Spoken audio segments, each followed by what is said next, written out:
gabaan konfirmii akka ta'e akka ol adeemaa jiru kan beektu higher yoo create godhe akkas wanta akkas yoo create godhe konfirmii immoo akka gad adeemaa jiru yoo beekte immoo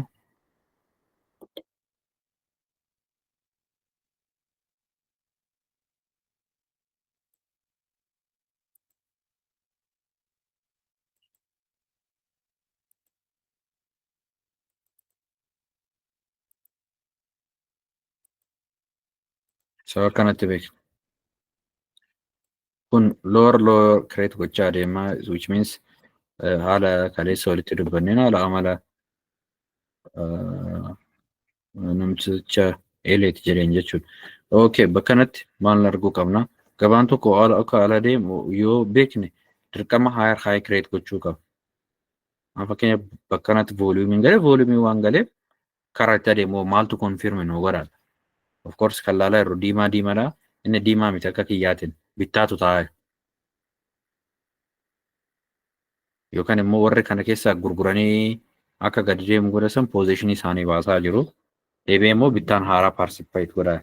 So bakka kanatti kan argaa jirru volumiiwwan kunneen kan warra drop godhan kana positionii isaanii hin qabu jechuudha. Like gurguraa turan yoo taate positionii isaanii hin bahu. So volumiin akkasitti nutti mul'ata. Dan immoo amma wanti haaraa maaltu ta'e? Gabaa drop tokko keessatti bitaa jiru. Like akkuma ol deemeen haalli bittaa itti fufee praayisiin maal nutti argisiise? Daqiiqaa 45 high create gochaa jira. Mataa kaandilstikii caccabsaa jira jechuudha. So high tokko asitti ta'ee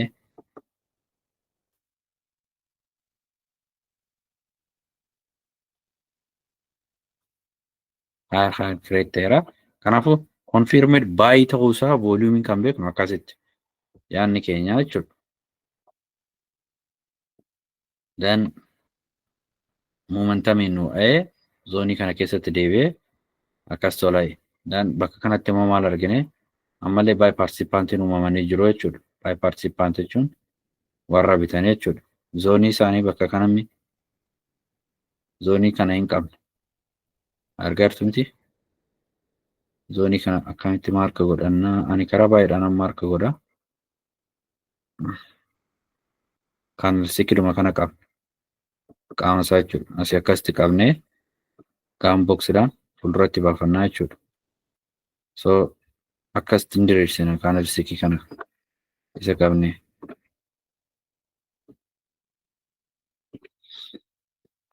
Hin beektu kareecha wanta kana wanni kana boksii kana isinitti argisiiseen ture. Akkamitti akka itti fayyadamu 50% fi premium discount jechuudha.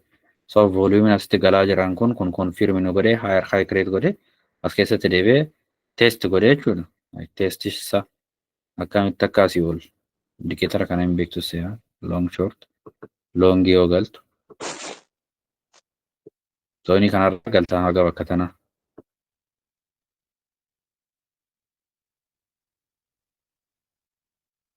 Akkasitti. Sababni inni ittiin ol adeemaa jiru beekte. Lammataan ammoo seelarii hin barbaannu siikwensii biraatiin seelarii barbaannan. Seelarii kana akkamitti akkan gale kun vooliyumii qofaan osoo hin taane analaayizii kan biraallee jira wal keessa. Vooliyumii qofaa mitiin. Kanaafuu inni yeroo itti aanu ilaalla jechuudha. Istiraatejii akkasii yeroo dhumarra geenyedha. Okay. Lammataan ammallee dhufee bakka kana ga'uu hin dandeenye. Gabaan irrumatti bitamaa ture. Garuu immoo stop out godhee iddoo kana hin dhufee dan ilaaltanii bakka kana akka ga'e zooniin jarri duraan as keessatti bitan kun ammallee akka bitan ilaalcha keenya keessatti fudhachuu qabna. Bakki duraan itti bitamee ture ammallee bituu danda'u. Yoo isaan illee jiraachuu baate mallaqni bakka sanitti waan transact ta'ee jiruufu markeen bakka itti reakshinii uumu which means or rejection. So zoonii kun dhufee ammallee seenee gabaan bakka kana. Argaartu miti akkam akka ta'e cabsuu hin dandeenye. Sirumayyuu cabsuu hin dandeenye. Rejection otoo cabsuuf yaalu ammallee baay'ee gale. Baay'ee galuu isaa akkamitti amanne? Rejection ol nuuf kenne. As keessaa ba'ee itti deebi'e zoonii kana. Even seelaroonni bakka kana seenanii dafanii keessaa ba'an. Okay. Kanaafuu bakka kanattillee maalaan tokko loongiitu qaba shoortiin tokko loongii. Ammallee you can aim for 3000 but then stop loss keenya maal goonaa zoonii dhuma keenya dugda duubatti galchinaa jechuudha. Akkasitti. Gold irratti faayidaan akka salphaa ilaaltu gold irratti maallaqa guddaa qaba kun. Yoo akkanatti daqiiqaa 45 namni baay'een daqiiqaa tokkoof sa'aatii tokkoof qofa trade godha. Garuu nu immoo guyyaa sadiif illee trade gochuu dandeenya. Depend on the volume. Guyyaa sadiif gabaan karaa itti deemu beekte taanaan maaliif akka nama kaanii ammas seentee ammas baata.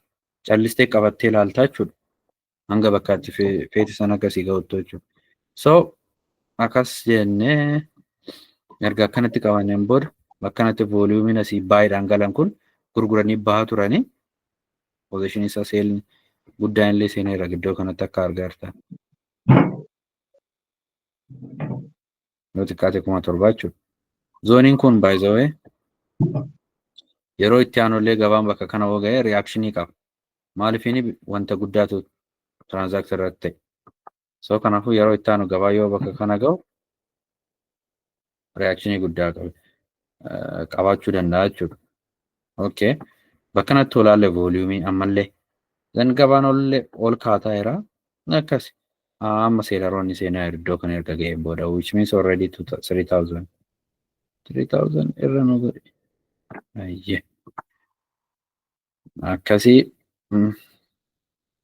kanarratti gaaffii yoo qabaattan. Ayyee gaaffii takkaan qaba.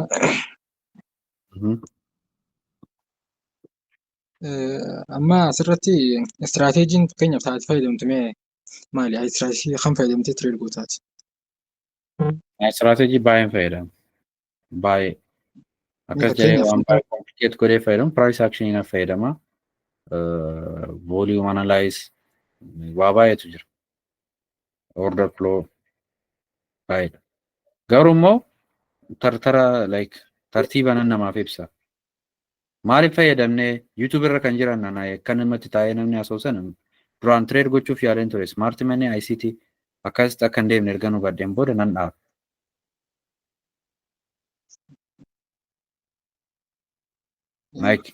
Reasoning jiraachuu qaban jedhaan akka ilaalcha kiyyaatiin wanni tokko akka deemu. Candlestick patternii qofarra taa'uun hin barbaachisu. Reasoning jiraachuu qaba. Reasoning sun jechuun wanti tokko ol adeemuudhaaf erga gabaa bittaaf gurgurtaa keessatti argamna taate bittaa fi gurgurtaa sana follow up gochuu qabna akka ilaalcha kiyyaatiin. Okay, yaa bareedaadha. Akkasitti ammoo amma ICT yoo fayyadamu taate ICT yoo mentorship isaa hordoftee jiraatu taate achirratti inni nuuni dubbata foreksii fi akkasuma ammas gooldi maarkeetii kana hojjechuun konseptiin isaa akka hedduu walitti amma yeroo ammaa sanatti kan deemtu hin jiraanne karaa indisiisiitti karaa US naasdaakii fi karaa SNP 500 karaa sanitti akka shiifti godhe ni dubbata inni yeroo baay'ee achirratti. Akkasum jedha duratti ka'e. Akkasum jedha durii irraa ka'e inni. Jechuun akkas jechaa jira akkas ni dubbata akkas jee. Malee humnaan I think waggaa 4 moo 3 dura otoon istiraatejii amma qabu kanallee maaster gochaa jiru isaatti waa'ee isaa baay'ee dhaggeeffachaa ture. Baasa tireedarri hundumaa koomunitii hundumaa dhaga'uu dirqamadha. Keessattuu yoo immoo bakka hundumaa seentee ani bakka hundumaa seenee dhaggeeffadhaan ture. So haasawaasallee barsiisa isaatillee barattoota isaatillee hundumaa ilaalaan ture. Ani immoo karaa kiyyaan gabaan akkamitti deema? Of course yoo bara kana kaatee YouTube irraa dhattee nan baradheettee yaadde yookaan Google irraa wanta search goote kan sii dhufan ijaarotuma amma afaan keenyatti nuti dhufan kan. Lammataan immoo jarri kun immoo akkanatti baay'atanii babal'ataniif isaa fi kan isa fakkaatu kan babal'ataniif kaampaaniiwwan mallaqaan uummataa barbaadan jira. Mallaqa kee fi kiyya nyaachuu barbaadan. Jara kana osoo hin taane saappoortii kennuuf kan akka birookaraa ta'uu danda'a, akka piroofarmiiwwan ta'uu danda'a. So industirii guddaadha. Industirii kana keessatti xiqqaate nama miiliyoona 8 hanga 10tu argama industirii kana keessatti. Which means retail trader qoftis hin jedha. Yeah. Impact nuti immoo gabaa irratti qabnu parsantii 4.5 hin gootu. Which means we are trading on CFD trade goonanu like trading view irratti meta trader. Kun immoo gabaa wajjin hin connect waliin godhu. Si galee exchange waliin connect hin goonu. Kanaafuu dhiibbaan nu gabaa irratti finnu homtuu hin jiru. Hundi keenya otoo al tokko yeroo tokko bitne. Ammasii miti parsantii 5 nuyi. Yoo baay'ate nu. So warra kan follow gochuu qabna obboleessa kee warra parsantii 5f kana haasa'an kana follow gochuu qabna moo warra parsantii 90 gabaa dhiibuu danda'an kan follow gochuu qabna. It's depend on you. Yaa jechuun akka dhugaadha isaan follow godhuudhaaf jechuun amma konseptiilee proven taatee jiraami konseptii istiraatiijii garaagaraa jechuun amma smart money konseptii yoo fayyadamne yaa akka instituutiona saniitti trade godhuudhaaf yaada isaanii sana fayyadamne trade godhuu dandeenya amma. Smart money nan ilaaltee dhufte sun amma nu ilaalaa turre sun jechuudha. Smart money maal haa ta'aa jiru? Yeroo baay'ee candlestick patternidha miti? Yaa achirratti hundaa'a. Candlestick pattern which means nuti immoo bakka kanatti maal gochaa jirra? Smart money dhuma follow up gochaa jirra. Smart money inni maayin mallaqa guddaa warra qaban. Laal smart money fi dump money jedhama. Dump money jechuun retail trader kan akka keenyaa kiyyaaf kee kan. Eeyutu akkasitti nu yaama warra smart money akkanatti nu yaama. Nuyi immoo isaan maal jennee yaamnan smart money jennaan. Baankii ka ta'e, hedge fundii ka ta'an, piroofarmoota gurguddaa kan ta'an. So bakka kanatti immoo smart money akkamitti wanti valid ta'e follow up duuba gootu it's only volume. Bittaaf gurgurtaaf miilla isaanii iddoo isaan dhaabatan laalaa jira. So bakka kanatti gabaan as keessaa bahee bakka kanatti deebi'ee teessu gochuu kan nutti argisiise duraan bakka kana waan turaniif. Ammallee dhufanii bakka kanatti illee react irratti godhan. So anaaf zooniin kun amma fakkeenya volume galee bakka kanatti miti. Seelaroon release godhan. Bakka kanatti reactionii jira jedhee yaada. Maaliif inni smart money bakka kanatti duraan baay'idhaan seeni sun yookaan immoo seeldhaan ba'e sun bakka kana yoo ga'u react godha gabaa yeroo hundumaa. Wanta yeroo hundumaa kanaan dura teessu godhe irra repeat godha jennee yaadna. Like technically fundamentally akkas ta'uu dhiisuu danda'a. Then maal isin jechuu barbaade smart money wanni ittiin follow gootu smart money jechuun bakka mallaqni gurguddaa turanidha akka kiyyaatiin. Kanaafuu akkamitti akka follow up gootu istiraatejii sana immoo irratti maaster gochuun hojii keenya volumeidha jedhee yaada. Industiriiwwan kun mallaqa tiriliyeena maal jedhu tiriliyeena biliyeena 20 dhabsiisan. Industiriiwwan amma anaaf si haasaa jirru kun smart money fi ICT'n qofti. Data biyya UK research ta'e retail trader mallaqa amma kana dhaban broker hundumtuu data isaa hin gabaasa mitiire amma akka mallaqni namni dhabe. So kanaafuu dhiibbaan kun eenyurraa dhufe jedhee yaada. Yerrootuma warra ofiis dogongora nama dogongorsaa irraan kan. Ani wanta na mudate na haasawaa irraan baay'isoo nama konfiinsi godhee karaa sirriitti fiduu fayyaala bakka hin deeme hundumattuu. Wanta na mudate. Kanaaf parsantii 95 traderri mallaqa isaa dhabee galee kan taa'u sababa kanaatiif. Sababa jarreen kun gadi ba'anii YouTube irratti akkasitti wanta walitti hin dhufne haasa'aniif. So of course nama baruudhaaf candlestick pattern baruudhaaf nama tajaajila garuu mallaqa baay'ee nama hojjesiisu. Okay, gaaffii biraa qabaattan namni biraa. Kan inni gaafate kana irrattis gaaffii kanaan kan wal fakkaatu hundumaa kan keessi deebisee sii xumure? Yaa hanga tokko deebi. Hanga tokko maaltu hafe naatti?